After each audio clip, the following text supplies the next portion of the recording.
Olá! Sejam todos muito bem-vindos ao programa Saúde Integra. Neste mês do Abril Azul, vamos tratar aqui com muito amor, falar sobre aceitação, empatia, inclusão, diversidade. E com isso, nós vamos trabalhar este nosso tema, conscientização do autismo. Hoje estamos aqui com duas especialistas, duas profissionais que vão nos trazer o conhecimento dentro da área delas. A primeira, a doutora Tatiana Sabella, pediatra, capacitada em autismo e transtorno do neurodesenvolvimento. E a enfermeira Cristina Coabara, da Secretaria Municipal de Saúde, que está como coordenadora na área do TEA e também tem ampla experiência nas políticas públicas. Com vocês, doutora Tatiana, Cris, que a gente possa aqui conversar e levar muito conhecimento para esse pessoal que está aí nos assistindo, tá bem? Sejam muito bem-vindas e fiquem à vontade para se apresentar. Obrigada, é um prazer estar aqui com vocês para novamente compartilhar sobre esse assunto que faz parte do meu dia a dia, né? Além de pediatra, eu sou também uma tia atípica, então convivo tanto profissionalmente quanto na família, né, com o transtorno do espectro autista. E por isso fui me especializar nessa área, né? Faço várias capacitações, aprimoramentos, porque a gente sabe a complexidade que é conviver dentro da atipia. Isso. Cris, se apresente. Boa noite, é um prazer estar aqui, obrigada pelo convite. E a minha experiência é com a gestão em saúde. Trabalhar com gestão é olhar para as questões epidemiológicas, né? A saúde pública, o que é importante, o que é inerente a um gestor, de que forma que ele trabalha as suas prioridades. Então, nós já tivemos uma pandemia, né? E nós vivemos uma luta constante e após a saúde mental sobressai. Então, há alguns enfrentamentos que é necessário conhecimento técnico, né? Como a doutora Tatiana está aqui conosco, e a gestão pública, né? Dos financiamentos, das prioridades. Então, espero contribuir aí nesse bate-papo de hoje. Com certeza, com certeza. E, Cris, falando em gestão pública, quando a gente fala do autismo e esses transtornos do neurodesenvolvimento, como hoje Marília se coloca, né, nessa gestão, como que a população, né, recebe essa política pública? Pois é, a política pública voltada ao transtorno do espectro autista é uma política de enfrentamento necessária para que a gente possa construir os processos terapêuticos, porque uma pessoa com o transtorno do espectro, ela precisa de um suporte que não é só a saúde, ela inclui a escola, ela inclui os espaços sociais de trabalho, da família, até mesmo das suas diversões, do seu lazer, né? Então, entender que o espectro, ele é um funcionamento, né? Ele não é uma patologia onde ele exclui, muito pelo contrário. Entender o espectro é entender o funcionamento da pessoa e incluí-la. Muitas vezes fala-se em benefícios e nós trabalhamos na saúde hoje em Marília pensando nas habilidades dessa pessoa, nas habilidades dessa criança, desse jovem. No mundo adulto, ele, com as suas habilidades, ele pode ser produtivo no mercado de trabalho. Então, a política pública de Marília, ela está na saúde, ela está na cidadania, ela está na educação. E quando se fala qual é a porta de entrada, eu acho que isso precisa estar esclarecida para a nossa população, né? Porque a porta de entrada sempre é o local de saúde mais próximo da sua casa. É lá na atenção primária onde nós devemos acolher as demandas, né? As queixas, as dificuldades, sejam elas no dia a dia, sejam elas na escola, no seio familiar, nas relações, né? Até mesmo na comunidade da sua fé, né? Da sua igreja, né? Então são as relações que muitas vezes a comunicação ela vem prejudicada, né? Para a pessoa com TEA. E as relações até na questão afetiva dentro de casa. Então a exclusão ela tem que ser abolida, né? E ser substituída pela inclusão, pelo respeito, pelo amor. Nesse sentido que a política hoje, né, em Marília está sendo construída num sentido amplo e de parcerias. Perfeito. E olha só, o amor, a inclusão, né, para que a gente possa, essa comunidade, né, para que a gente possa aí viver tanto na saúde quanto na educação. E, Cris, quando a família, né, recebe o diagnóstico, qual o primeiro passo? Aonde que ela deve procurar essa ajuda, né? Quando se fala em ajuda, nós precisamos pensar assim, qual é o melhor acesso? Então, o melhor acesso, à medida que essa criança, né? Vamos falar da criança, porque o diagnóstico precoce, né, doutora, é o mais importante para ter qualidade de vida. Então, quando uma criança, ela já apresenta alguma alteração no seu desenvolvimento, existe um desenvolvimento esperado, né? Vamos dizer, da normalidade, para aquela faixa etária, dependendo de uma idade, a criança já anda, a criança já fala, né? Então, se ela tem uma alteração dentro do esperado, ele já tem que ser visto com carinho, com uma maior frequência pela equipe de saúde. Então, a primeira porta de entrada é a unidade básica de saúde, a saúde estratégia da família, lá do seu município. Então, essa equipe primeiro, que nós chamamos de puericultura, que é aquele cuidado mensal, às vezes quinzenal, mas é um cuidado frequente da avaliação da equipe de saúde, monitorando essas alterações, para que a gente possa buscar um outro nível de atenção, né? Então, outro nível de atenção é aquele mais especializado, onde nós temos, por exemplo, na estratégia saúde da família, a abordagem médica é por um generalista. Mas nós temos na unidade básica o pediatra, que já é um olhar especializado. Este pediatra, ou generalista também, tem toda a condição de fazer um diagnóstico de alteração neurológica. Então, essa alteração, ela merece um cuidado e muitas vezes um especialista.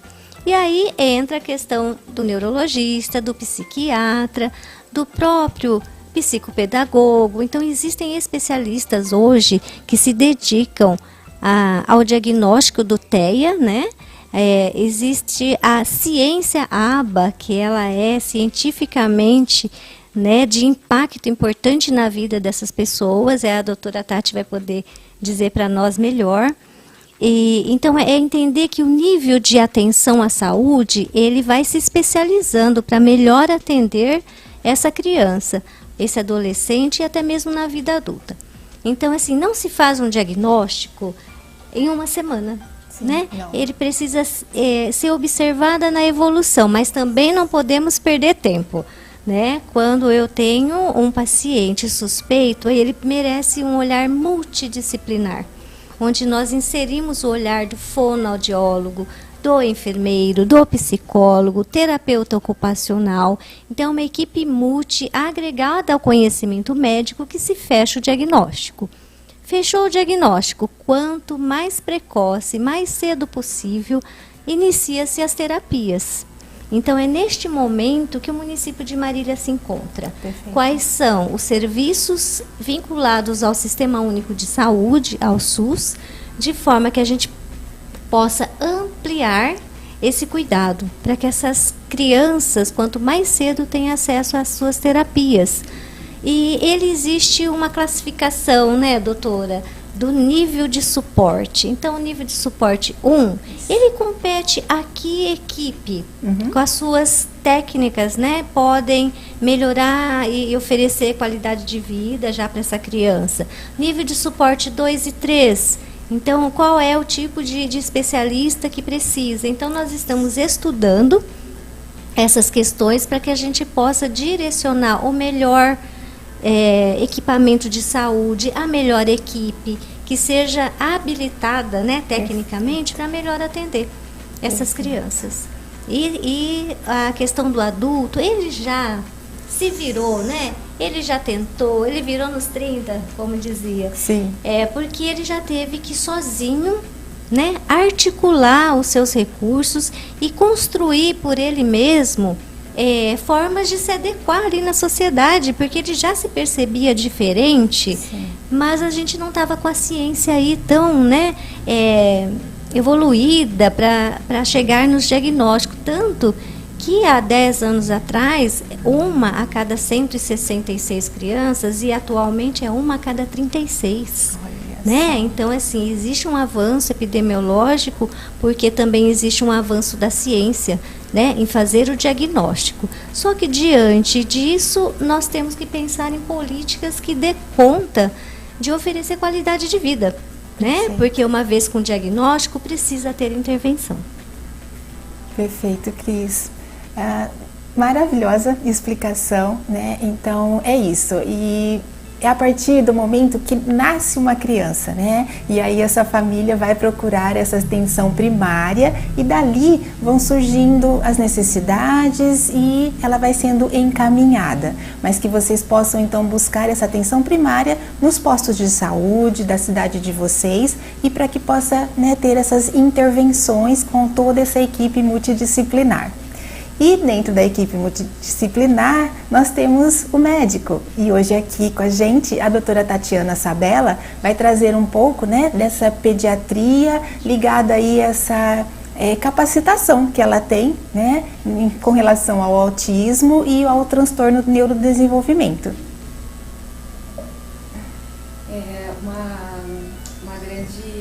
Um grande mito, né, que muitas pessoas têm em relação ao transtorno do espectro autista é justamente a quem pode fazer esse diagnóstico, isso, né? Como a Cris já colocou algumas situações, a gente reforça a questão do próprio médico, né?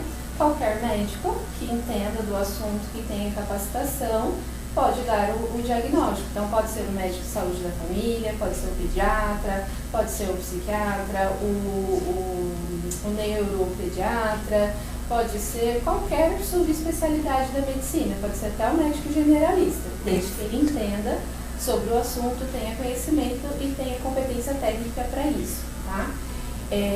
A gente tem a questão também do pediatra, é o médico que acompanha o desenvolvimento infantil. Então, é o médico que mais tem que estar alerta em relação aos atrasos aí dos marcos do desenvolvimento que a gente tem de acordo com a Sociedade Brasileira de Pediatria. Dentro desses marcos é esperado um tempo vamos falar, não seria um atraso, um tempo esperado para que a criança atinja aquela habilidade. Então, por exemplo, a criança deve andar por volta de 1 ano. Então, ali, 1, 2 meses antes, 1, 2 meses depois de 1 ano é o tempo esperado. Você tem uma criança com 1 ano e 6 meses, 1 ano e 8 meses que não anda, ela já está em atraso desse desenvolvimento. Então, o pediatra é o médico que acompanha toda essa evolução da criança. É o médico que tem toda uma formação voltada para acompanhar não só a criança, como também toda a família. E, então, o pediatra que tem essa capacitação também deve fazer o diagnóstico ou encaminhar para as terapias adequadas, indicadas. E a própria Sociedade Brasileira de Pediatria nos coloca que o pediatra é responsável por fazer uma escala de rastreio chamada NCHED nas crianças de 18 até 36 meses. Então, a gente tem todo um respaldo aí legal nos amparando em relação ao diagnóstico. Também alguns outros profissionais da saúde, de acordo com a Lei 3.438 de 2017, qualquer profissional da saúde que seja habilitado, tenha conhecimento técnico, pode dar o diagnóstico. A diferença para esses profissionais de saúde e o médico é a questão do laudo. O laudo é o médico que emite. O diagnóstico pode ser médico e essa equipe multidisciplinar. Então, acho que esse é o principal ponto aí, chave, que casa muito com o que a Cris colocou, de quando a gente tem um atraso, buscar realmente a atenção primária, que é a primeira porta de entrada. E ali dentro ter uma equipe que tenha esse olhar atento para esses sinais de alerta, para os atrasos e não deixar esse tempo passando, porque tempo passado é tempo de cérebro perdido que não volta mais. Exato, exato.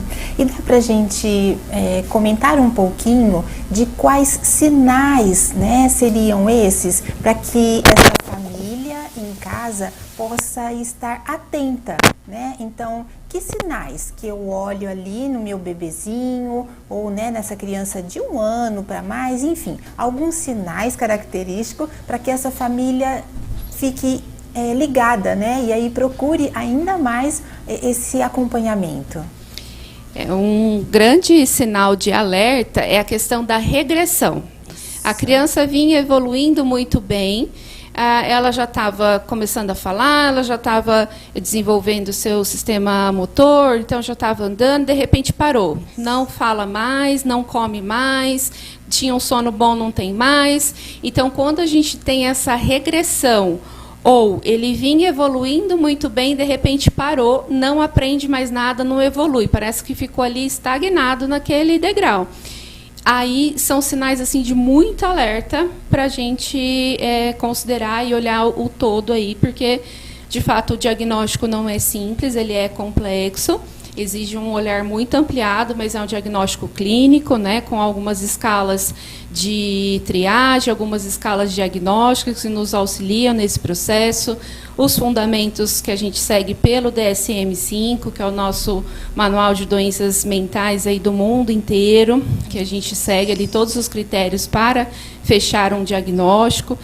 Então, a gente tem que sempre ficar um sinal, assim, eu falo que é o mais gritante, é o mais em alerta que nós ficamos. Sim. Bebezinho, a partir de 12 horas de vida, o bebê já tem que estar olhando nos olhos da mãe. Então, já começa aí a avaliação do bebê, né? Então, o bebezinho dá sinais. Um bebê muito choroso, aquele bebê que chora por tudo, tem distúrbio do sono, então dificuldade para dormir, ou é aquele bebê que é muito bonzinho, muito quietinho, fica lá no bercinho, parece que nem tem criança em casa. Um bebê que só aceita mamar em uma mama no mesmo local da casa, só aceita, por exemplo, na poltrona de amamentação no quarto. Se for amamentar na sala, o bebê já chora, não mama. Olhar fixo para uma determinada cor ou para um determinado objeto. Ele não balbucia, que é aqueles barulhinhos quando você conversa com a criança e ele começa a tentar falar com você. Um bebê que não imita, que não manifesta alegria quando vê outras crianças, em torno aí de uns 8, 9 meses, ele tem que ficar eufórico quando vê outra criança. Um bebê que não liga muito para brinquedos, prefere mais objetos do que brinquedos, não explora o brinquedo, não dá função para o brinquedo. Por volta de 1 aninho, a gente espera que essa criança esteja já falando algumas palavras, pelo menos em torno de 20 palavrinhas. Não fala nada, ou uma fala que vem muito mais tarde, né? Por volta de 2 aninhos, a gente espera que essa criança já esteja falando pequenas frases, então comece a juntar 2 palavrinhas. Com 3 anos, a gente espera que essa criança já esteja falando frases maiores. Então, eu quero ir na casa da vovó. Então, se essa fala não acompanha esse desenvolvimento e sempre ampliando o repertório, a quantidade de palavras que essa criança fala, isso também é um grande alerta para a gente. O não olhar nos olhos. Mas ele olha e fixa o olhar, ele fica compenetrado olhando nos seus olhos. Estereotipias, que podem ser aqueles flappings de mãozinha, ou ficar olhando para a mão, ou fazendo como se estivesse contando, ou mexe na orelha, ou mexe na cabeça, ou um barulhinho repetitivo pela boca, que é a estereotipia vocal. Preferência para um determinado tipo de brinquedo, só gosta da bola, só gosta do carrinho, só gosta da boneca, e não dá função direito adequada a esse brinquedo. Então, pega o carrinho, em vez de inventar uma pista de corrida, pega o carrinho e gira a rodinha. A dificuldade no pedalar, tanto o velotrol, lá, a motoquinha, a bicicleta. Cai muito, se machuca muito, tromba, aquela criança desastrada, desajeitada, dificuldade de escalar os objetos, né? O sofá, a mesa, a cama. Não tem compreensão de perigo, dificuldade em identificar a dor, ou então extremamente sensível à dor, não interage com outras crianças, não brinca de forma adequada com outras crianças. Minha vez, a sua vez, vamos trocar o brinquedo. Então, tem essa dificuldade de socialização. Não entende o não verbal, né, que é a expressão facial, tanto das outras crianças como dos adultos. Tem um hiperfoco, por exemplo, gosta muito de bola e só aceita bola. Então, vai saber tudo sobre a bola, a história da bola e de todos os tipos de bola. Então, esses são alguns sinais aí de alarme, né? Se eu for ficar falando aqui, eu vou embora. Nossa, é isso, são sinais de alarme, né? Para que essa família e responsáveis que estejam com essas crianças que possam olhar, né? Ah, estou com alguma dúvida, é aquilo, procura atenção básica, né? Procure algum profissional e relate, né? Esses sinais que essa criança está apresentando em casa ou até mesmo na escola, né? Na creche onde ela se encontra, enfim, o quanto é importante, o quanto mais precoce a gente procurar esses atendimentos, estes tratamentos, com certeza essa criança vai se melhorar, né? Ela vai ter um relacionamento melhor, uma socialização melhor com ela primeiro e com todos que estão ao redor dela, né? Que a doutora Tati possa comentar um pouquinho, né? Tem alguns níveis, é isso, dentro do autismo, né? Isso. O transtorno do espectro autista, né? A criança, falo criança porque sou pediatra, né? Mas isso é criança, o adulto, o adolescente, né? Existem 3 níveis de suporte. Antigamente era nomeado como leve, moderado e grave. Hoje nós temos a nomenclatura de nível 1, 2 e 3 de suporte. O que significa isso? É o quanto de suporte essa criança precisa. Então, nível 1 de suporte, um suporte, pouco suporte. Nível 2 de suporte, um suporte moderado. Nível 3 de suporte, um grande suporte. Vou dar um exemplo. Sim. Uma criança nível 3 de suporte. É aquela criança que precisa de ajuda para falar, para se comunicar, para manifestar suas emoções, para trocar de roupa, para ir ao banheiro, para comer, para tomar banho, cortar cabelo, cortar unha, para tudo. É uma criança que você olha e fala, qual é a função dessa criança? Você olha e fala, poxa, não tem função. Se eu deixar essa criança aqui sozinha, ela vai ter alguma função? Não, ela anda de um lado para o outro sem função, ela não sabe brincar, ela não sabe socializar, ela tem estereotipia, ela tem hiperfoco, ela não sabe fazer as atividades básicas de vida diária. Então, uma criança nível 3 de suporte. Uma criança nível 2 de suporte. Ela sabe, por exemplo, trocar de roupa, sabe comer sozinho, mas tem uma dificuldade na fala, uma dificuldade na interação social, então ela vai precisar de um suporte moderado, focado aí para essas inabilidades, para essas dificuldades que ela apresenta. E nível 1 de suporte é aquele que engana, né? Parece que nem é autista. Para quem está dentro do transtorno sabe o quanto é dolorido ouvir essa frase, mas a gente ouve ainda muito. Não parece porque não tem um fenótipo, né? O transtorno do espectro autista não tem uma cara, né? Ele, então, por isso que não parece, porque ninguém tem cara de autista, porque não tem fenótipo. E o nível 1, então, é aquele que conversa, que faz as atividades de vida diária, porém, ele vai ter uma dificuldade ali na socialização. Então, por exemplo, é um menino que vai muito bem na escola, conversa, parece que faz amizades, mas quando você vai olhar a fundo, ele não consegue aprofundar essa amizade. Ele não consegue, por exemplo, jogar um jogo de futebol, porque ele não entende o não verbal do colega, porque às vezes é complexo entender todas as regras de um jogo de futebol. E isso ele vai precisar de um suporte, de um pouco suporte, mas voltado especificamente para essa inabilidade de socialização. Porque se não cuidar agora pequeno, lá na frente a gente vai ter um reflexo nos seus relacionamentos interpessoais, no seu ambiente de trabalho, na construção de uma família. Então, não é mais ou menos grave, né? Ele realmente é muito direcionado para o quanto de suporte cada indivíduo precisa. Perfeito, perfeito, né? E é isso, tudo isso seria avaliado, né, e visto para quais tipos de terapia essa criança, esse adolescente, né, estaria sendo encaminhado, o quanto isso é importante. Em que momento, doutora Tatiana, a questão do... Eu vou falar umas outras siglas aqui, porque até foram algumas perguntas que vieram para a gente, né? Então, a questão do TDAH, né, ou da dislexia, é um transtorno também do neurodesenvolvimento? Se pudesse comentar um pouco. Isso. O TDAH é o transtorno do déficit de atenção e hiperatividade, né? E a gente vai ter 3 subtipos. Então, vai ter o transtorno tipo desatento, o transtorno tipo hiperativo e o tipo combinado, que aí tem a hiperatividade e a desatenção. Quando a gente vai falar sobre o transtorno do espectro autista, a gente tem que entender dos outros transtornos, porque o transtorno do espectro autista é o transtorno do neurodesenvolvimento que mais tenha comorbidades associadas ao seu quadro. Então, em algum momento, esse indivíduo dentro do espectro vai apresentar algum tipo de comorbidade. Sim. Então, seja um distúrbio gastrointestinal, um distúrbio de sono, o transtorno do déficit de atenção e hiperatividade, que cerca de mais de 80% dos autistas têm essa comorbidade associada.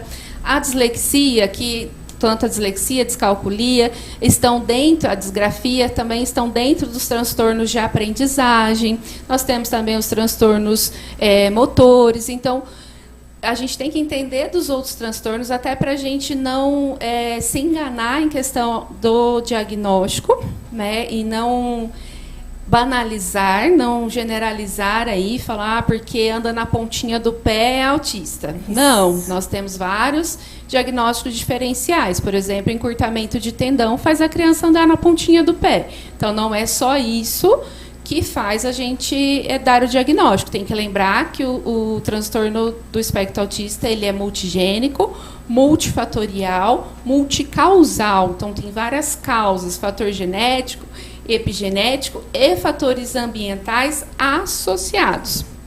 Então, não dá para pegar um só sinal e aí banalizar para um diagnóstico.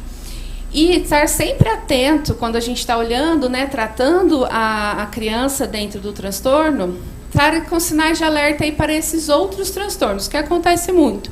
Às vezes a agitação do espectro autista confunde com uma agitação da hiperatividade. Só que a gente tem que lembrar que o transtorno do déficit de atenção e hiperatividade também, essa hiperatividade não é só motora, de subir e escalar as coisas. É uma hiperatividade de pensamento, é um pensamento acelerado, né? Eu tenho que pensar que só porque ele não tem uma habilidade na escola, ou uma dificuldade de aprendizagem, será que a causa é um transtorno de aprendizagem ou será que é um prejuízo por conta de outro transtorno, como o próprio transtorno de déficit de atenção e hiperatividade, que faz com que a criança não tenha uma atenção adequada, uma concentração adequada, um planejamento adequado, né? Ele interfere muito nas nossas funções executivas, né? Então, aquilo que a gente planeja e executa. Então, quando eu vou escrever, eu tenho que pensar que eu vou pôr o caderno na mesa, que eu vou pôr o estojo, que eu vou pegar o lápis, que eu vou escrever da esquerda para a direita, que eu tenho que escrever em cima da linha. Então, tem todo um planejamento. A gente faz ali no automático, mas a gente lá atrás, na brincadeira do prezinho, lá do parquinho, a gente trabalhou essas habilidades de planejamento e execução. Só que por conta da disfunção dos neurotransmissores dentro do transtorno do déficit de atenção e hiperatividade, isso aí fica muito prejudicado, porque eles ficam com o pensamento mais acelerado. Então, fica mais difícil ele ter uma atenção naquela atividade que ele está fazendo. Assim como a gente também não pode a gente tem que ter muito cuidado na hora da anamnese, na hora que a gente está investigando. Isso. Por exemplo, eu chamo a pessoa e eu chamo a criança, ela não me responde. Isso. Ela não me responde porque ela está na frente de um celular, de uma tela, então ela não vai responder mesmo, porque algo muito mais interessante está acontecendo ali. Ela não me responde porque ela tem algum problema de audição, então eu tenho que saber como que está essa questão auditiva. Ela não me responde porque ela tem algum transtorno de linguagem, de processamento central.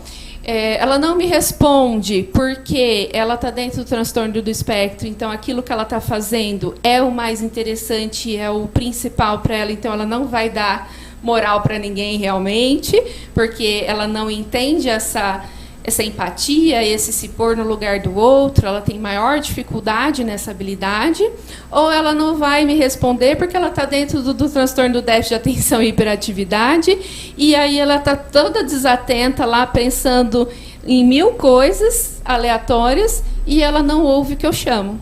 Então, entende como é complexo, né, a gente falar de todos os transtornos e a gente ir direcionando cada um para o seu diagnóstico ou não, né? Porque a gente sempre tem que pensar também que pode não ser um transtorno e ser outro motivo que está gerando aquele atraso.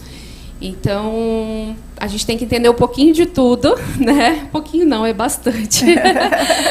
Para a gente não deixar passar o tempo desse cérebro e também não sair banalizando aí um diagnóstico, né? Então, não é só porque uma criança de 2 anos corre para todo lado e sobe nas coisas que ela é uma criança hiperativa. Não, ela é uma criança de 2 anos que explora bastante o ambiente, que ela vai correr mesmo. Perfeito, perfeito, né? É muito tênue, né? Essa questão do diagnóstico, de chegar, né? De você colocar realmente, né? Olha, tem esse diagnóstico, né? Enfim, tem que ser todo um cuidado. E, Cristina, a gente pensando, né? Então, lá, receber um diagnóstico, aonde que essa família procura essa ajuda com relação às terapias, a toda essa equipe multidisciplinar, para que essa criança ou adolescente possa passar por esses tratamentos, né? Por esses especialistas? Sim. Uma vez com o diagnóstico, essas terapias o mais precocemente possível, né? Perfeito. Ele deve iniciar. Isso. Como foi bem explicado pela doutora Tatiana, dependendo do nível de suporte. Então, hoje, Marília, né? Isso é a realidade de cada município. Perfeito. Porém, Marília existe as suas unidades de saúde da família, unidades básicas e um suporte de equipe multiprofissional, que nós chamamos da EMULT. Este é um programa de ministério com a contratação de equipe multiprofissional pelos gestores do município. Então, o município, ele classifica dentro da sua demanda, né, de patologias, da epidemiologia, do perfil que ele tem das suas demandas, qual é o profissional. Então, tem equipe com assistente social, com terapeuta ocupacional, né, com o psicólogo, o fonoaudiólogo. Então, na atenção primária de saúde, que é o básico, ele já pode iniciar as suas terapias ali. E aí, Cris, nós vamos dar conta de tudo isso, né? Sim. Qual é o volume, visto que é crescente? Isso. Então, existem estratégias, né? O próprio Ministério da Saúde, ele traz algumas ferramentas, como o PTS, que é o Plano Terapêutico Singular.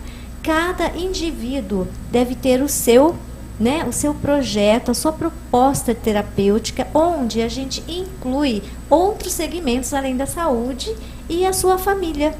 Então, assim, quando se tem um projeto terapêutico singular, ele permite que a equipe defina se eu preciso de um suporte. Então, vamos supor, né, que estamos cuidando de um paciente de 10 anos, onde foi lá na escola que percebeu, então nós temos que trazer essa escola nesse plano, né?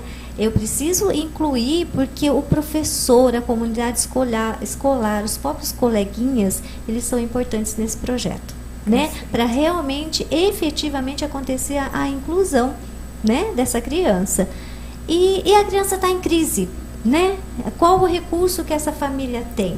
Então, essa equipe da atenção primária, ela está capacitada nesse nível de suporte. Mas se ele está em crise, ele pode precisar de outras ferramentas, né, tecnicamente necessárias para esse cuidado.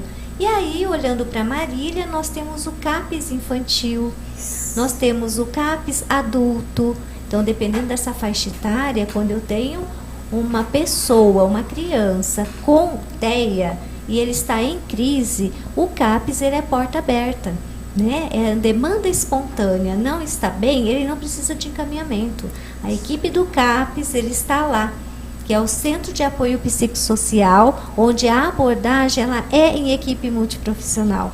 Ela tem o médico, sim, mas ela tem todos os outros, né, profissionais necessários para uma abordagem de urgência, para acalmar, para poder fazer diagnóstico, como bem disse a doutora Tatiana, que também faz parte, né, do projeto e que faz diagnóstico também.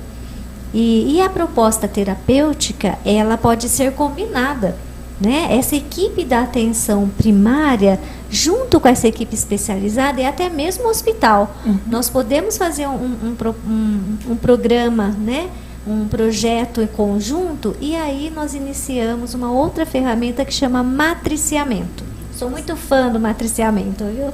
Porque o matriciamento ele também é uma proposta de ministério, onde o especialista, né? Por exemplo, a doutora Tatiana Sabella, ela tem uma vasta experiência, ela entende da ciência ABA e ela consegue, com seu conhecimento específico, especializado, ajudar o colega que tem o conhecimento não tão ampliado nessa área, mas aí juntos a gente qualifica, né? Então nós estamos aqui conversando da necessidade de um apoio especializado e o gestor, né, seja ele municipal, estadual ou a outra esfera de federal, ele precisa estar sempre atento que a gente precisa capacitar, a gente precisa levar conhecimento, né?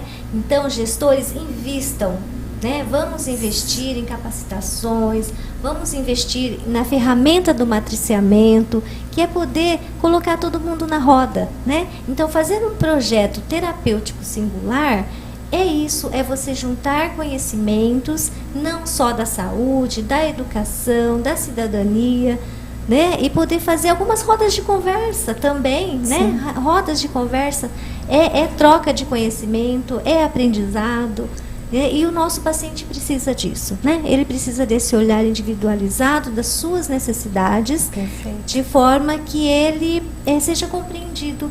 E eu acredito que é somente desta forma que ele vai realmente se sentir incluído, sentir que ele está sendo visto nas suas particularidades, né? Porque não é um caminho fácil até o diagnóstico, né? Nós ainda precisamos avançar muito em fazer diagnóstico precoce.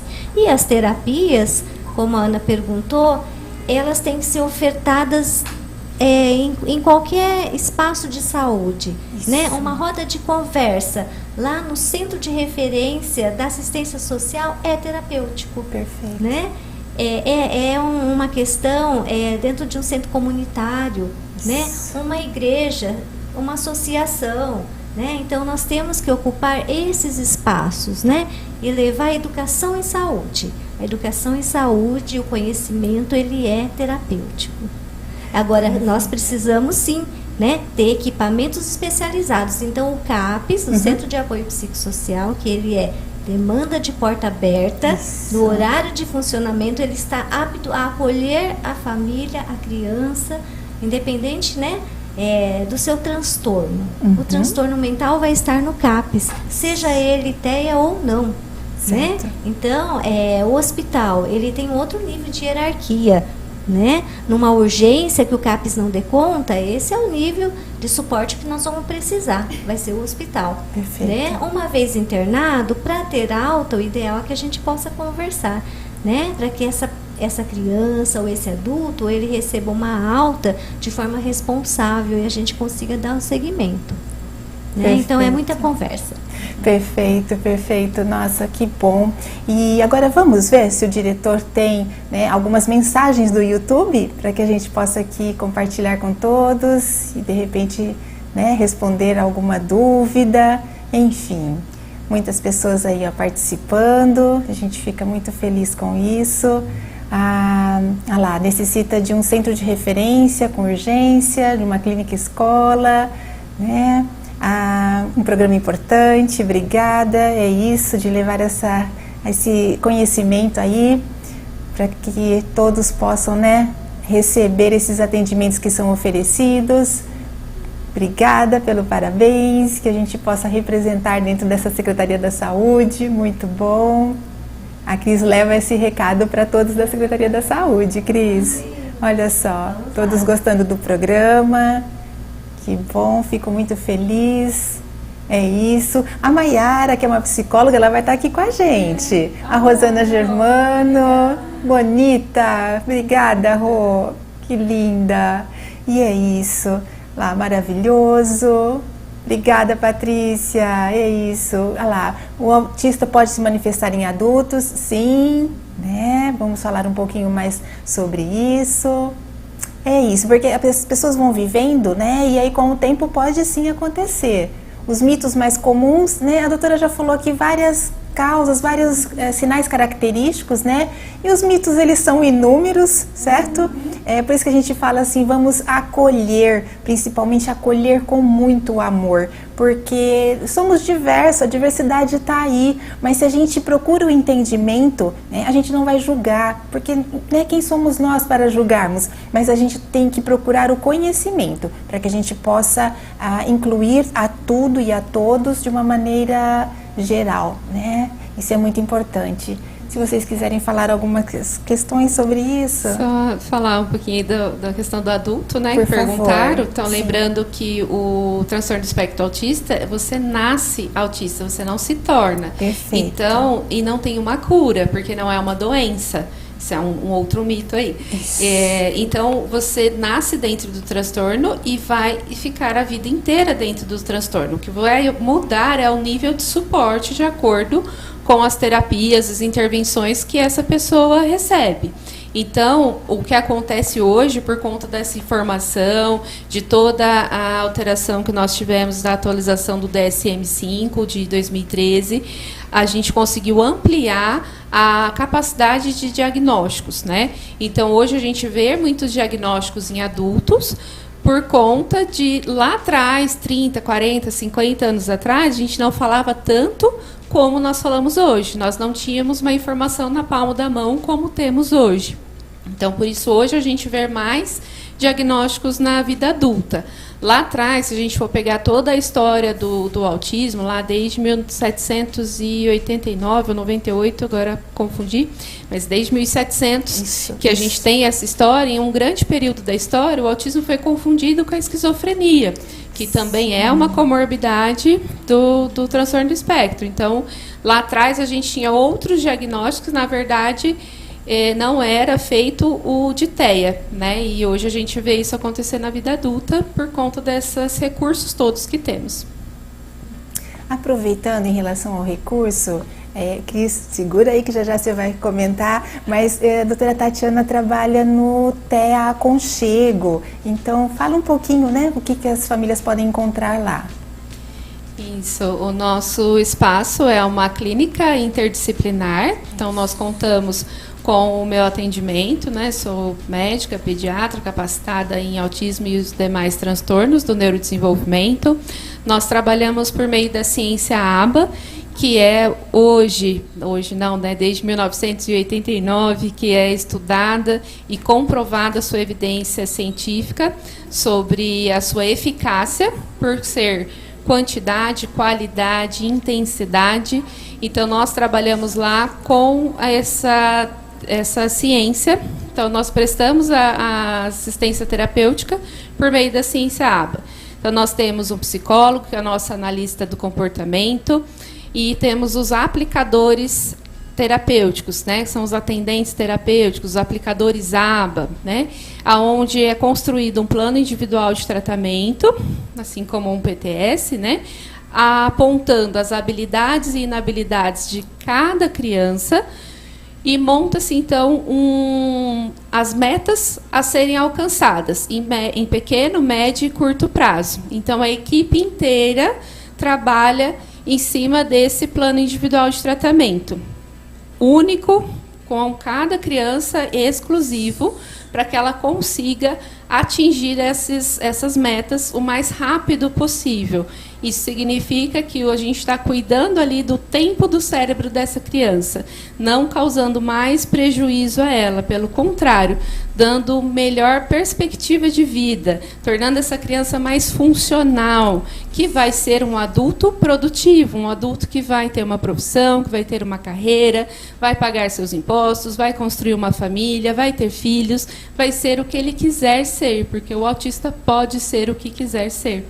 Então, a gente trabalha dessa forma, com toda uma equipe interdisciplinar, dentro lá do nosso espaço, que tem terapeuta ocupacional, fisioterapeuta, psicólogos, aplicadores.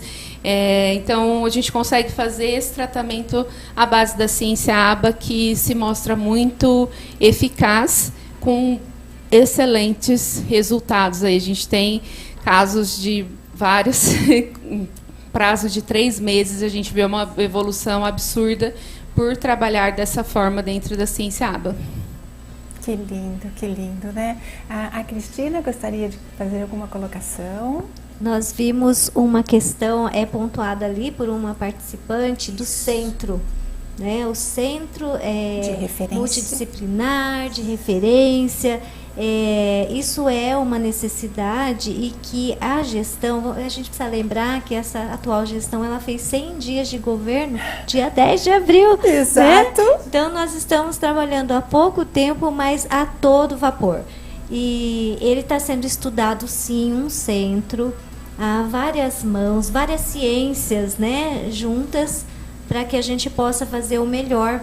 Então, hoje, nós temos os prestadores do SUS, né? Lembrando que a Clínica TEA faz parte do SUS. Isso. E, então, assim, o recurso da saúde pública tem que ser utilizado com muita responsabilidade, e os serviços precisam ser credenciados, né? Então, eu não posso juntar um grupo de profissionais e falar, hoje nós vamos começar a atender o TEA. Não. Né? Nós precisamos ser habilitados, isso tem uma vistoria, né? Tem que ter um quantitativo, porque 100 pacientes me levam a aproximadamente 400 procedimentos, né? Porque é uma abordagem multiprofissional. Então, esses cuidados, que é a nossa responsabilidade de quem está na política de saúde, é cuidar que o recurso seja bem empregado de forma efetiva para ser eficiente para o nosso paciente. Né? Então, o centro é um estudo que nós já iniciamos, né? E assim a gente pretende que o futuro seja assim, de muito acesso, de muita qualidade de vida para Marília e para a região, né? Porque Marília, ela é um centro tanto de formação em profissionais da saúde, quanto um centro de referência regional por vários equipamentos, né? Sim. O HC FAMEMA, a Hospital de Clínicas, a Unesp, né? Então, o Hospital Espírita tem uma história, hoje é Clínica Conchego, uma forma de hospital geral. Perfeito. E nas pactuações do SUS é pensado também na região de saúde, né? Que a região de Marília, ela é muito grande, com 62 municípios. Que bom, que bom. E, diretor, nós temos mais mensagens no YouTube. Olha só. Por que algumas autistas não fazem contato visual? Depois a Tati comenta com a gente. Vamos ver se tem mais alguma coisa. O autismo pode se manifestar de formas completamente diferentes, né? Porque a diversidade, somos diferentes. Ai lá, Cris, você é maravilhosa, Adriana. Gratidão, muito obrigada. Toda a parceria, isso. Teremos uma clínica escola. Sim, é isso, gente. Um futuro que está sendo construído somente há 100 dias e está sendo maravilhoso. As orientações. Obrigada, Rosana. É isso.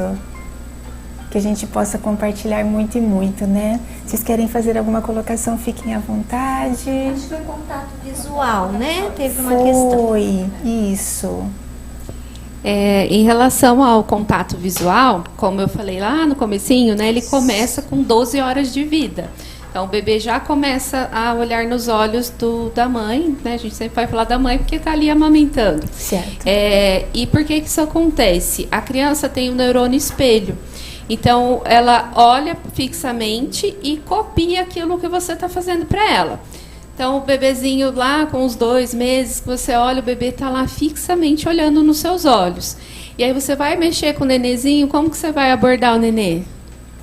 Sorrindo. Ninguém vai pegar o nenê de cara feia. O que o bebê faz para você? Sorrir. Porque ele está copiando. Isso. Então, a criança típica tem esse neurônio espelho, né, desenvolvido. Então, ela vai desenvolvendo e daí ela vai copiar a sua boca, porque você vai falar com o neném, que bonitinho. O que o bebê faz? Primeira coisa? Angu. Porque você faz assim. Aí você começa a imitar caminhão pro bebê. O que o bebê faz? Imita o caminhão. Aí você dá risada. O que o bebê faz? Dá risada. Então, ele vai te copiando, ele vai te imitando. No transtorno do espectro autista, essas funções cerebrais estão desajeitadas. A conexão entre um neurônio e o outro pode estar prejudicada.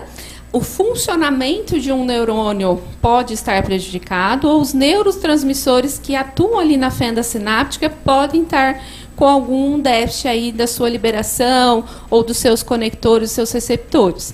Então, por essa razão, o cérebro não leva a informação adequadamente. Então, ele não consegue, às vezes, processar da maneira como um cérebro típico processa.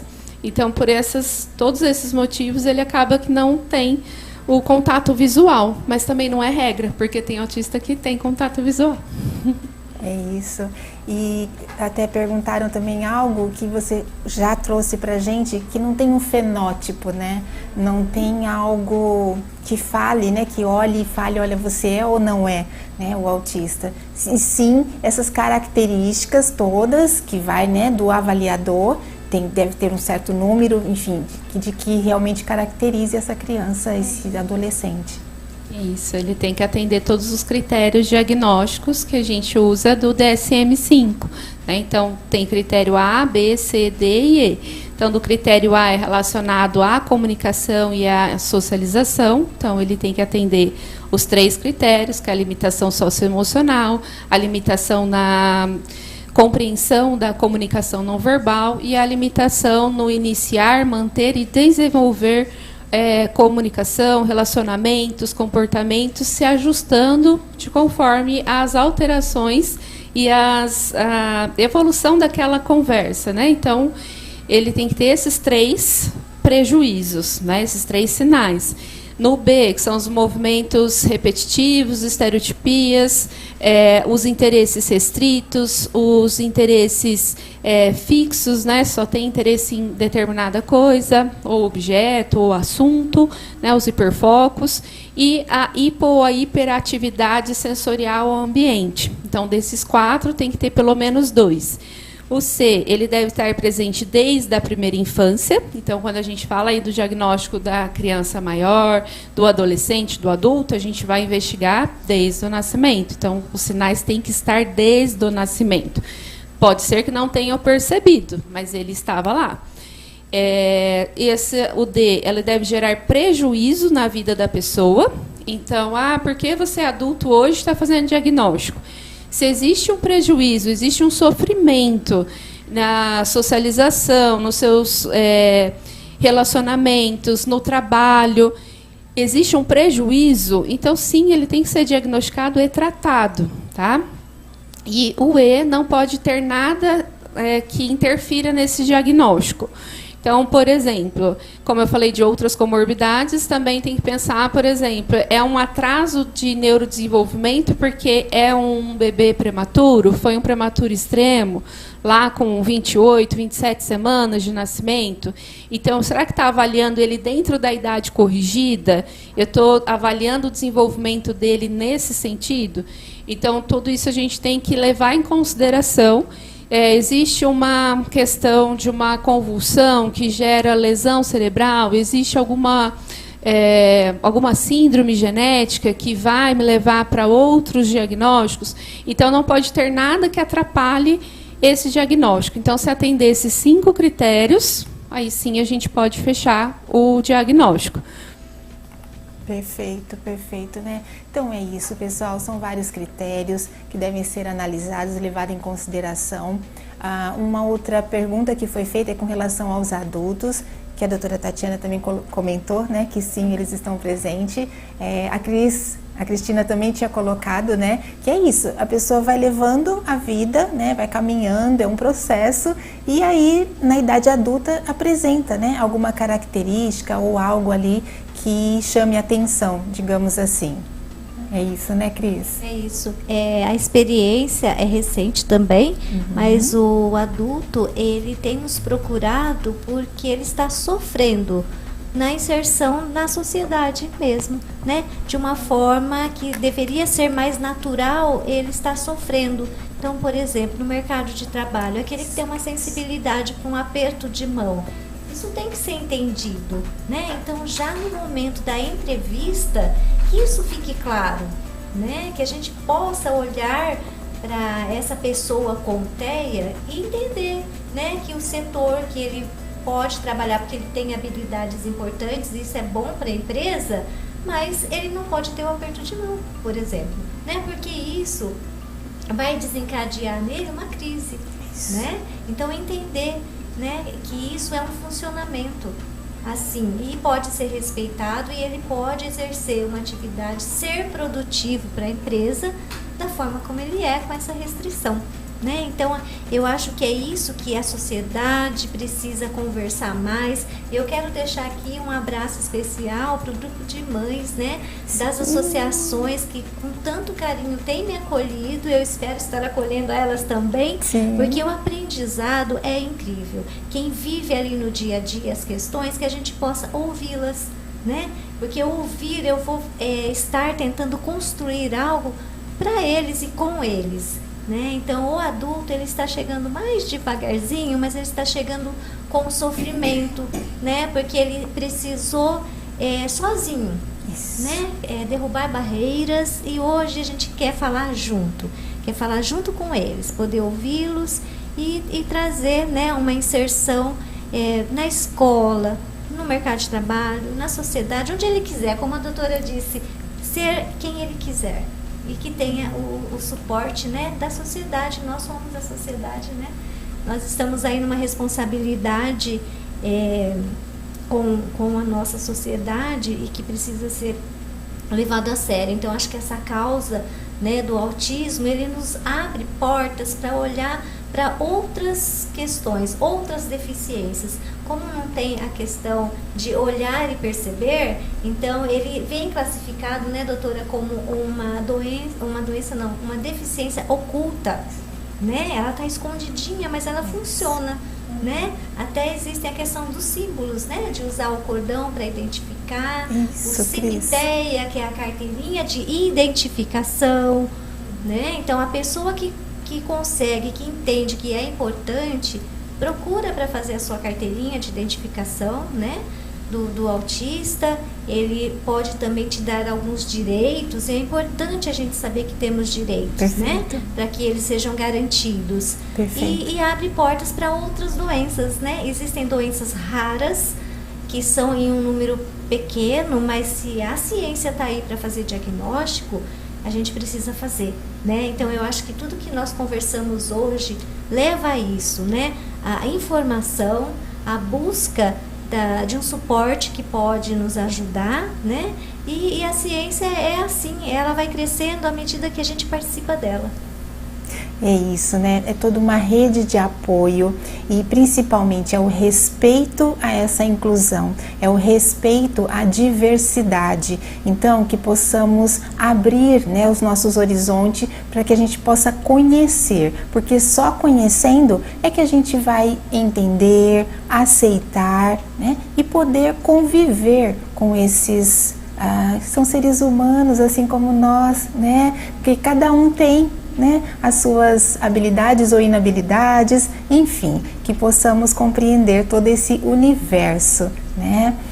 Quero aqui deixar e ressaltar, né, essa questão que a Cris bem trouxe a respeito destas mães, né? Aqui em Marília nós temos a Associação de Mães Atípicas e Neurodivergentes, que é a AMANDIM, Então, @Amandim, procurem, estejam próximas. Elas estão fazendo realmente uma verdadeira revolução, tanto na cidade e região, e é muito importante, porque elas estão compartilhando as experiências delas, buscando novos canais, novas redes de apoio. E quanto isso é importante. É isso, doutora?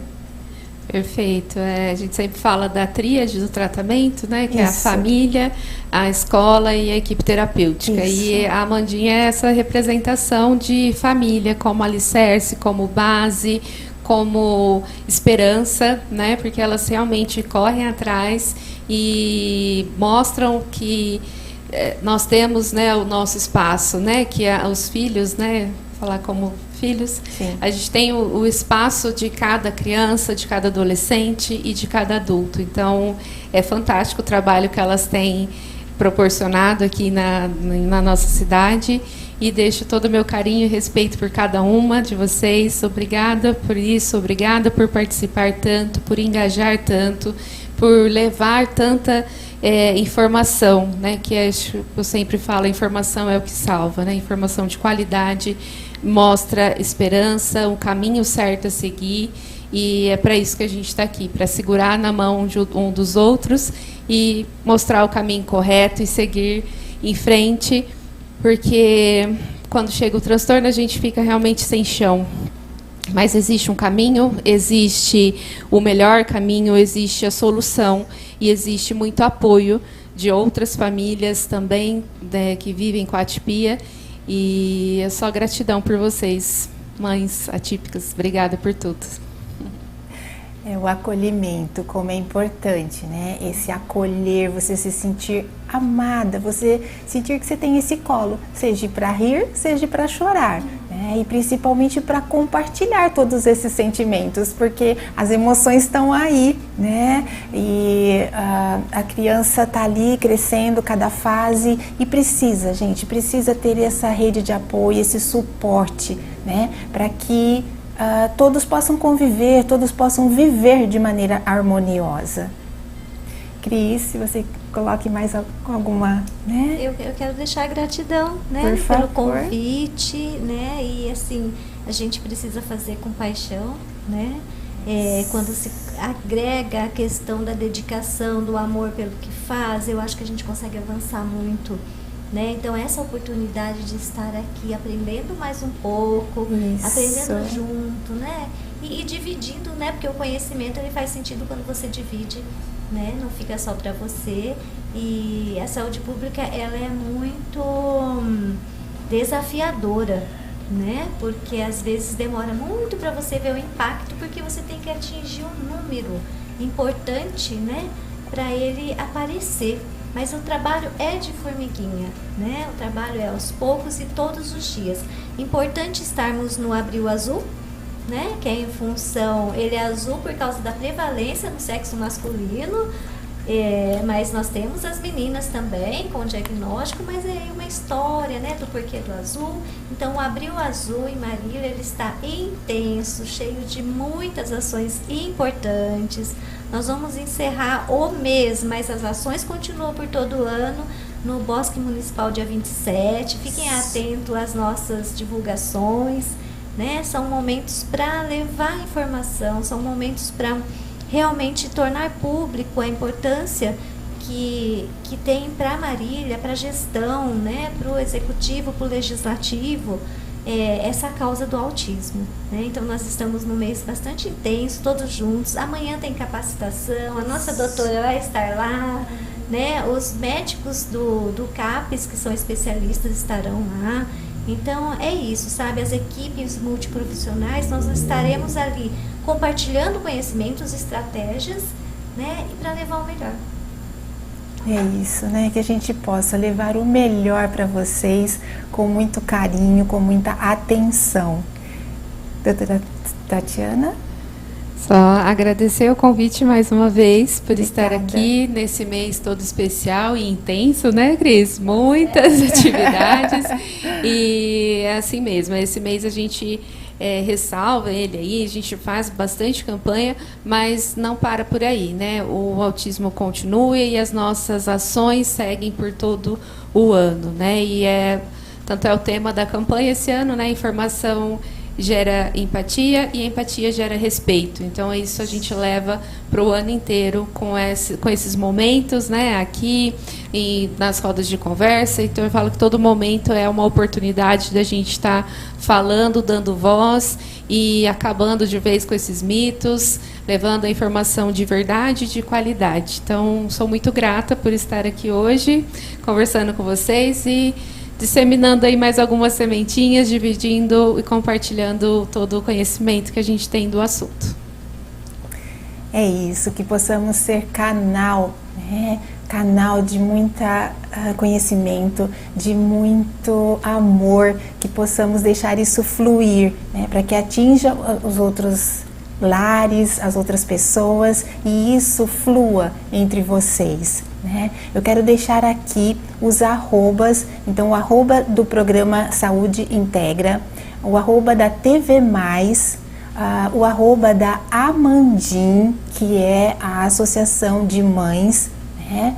E o arroba da doutora Tatiana, que vocês viram aí, o arroba da Cristina Enfermeira, que vocês possam acessar, estar lá. No arroba do Amandim, que é a Associação de Mães, sempre eles colocam o calendário do mês, porque realmente, gente, esse mês está tendo várias atividades. Sigam lá, aproveitem, participem, assim como a Cris trouxe aqui pra gente, que o último domingo do mês de abril terá lá no Bosque, né, um encerramento entre aspas, que seria assim do final do mês, mas que toda essa ação ela continua aí, né? Porque a gente vive todos os dias, então que possamos compartilhar tudo isso, enfim. E eu deixo aqui meu muito obrigada pela participação da doutora Tatiana, da enfermeira Cristina, de todos vocês aí de casa que, né, nos ouviram, estiveram aqui conosco, mandaram mensagens, muito obrigada. E que a gente possa, com muito respeito, com muita empatia, né, cuidar deste tema tão relevante que é a conscientização do autismo. Um beijo no coração de vocês, com muito amor e até mais!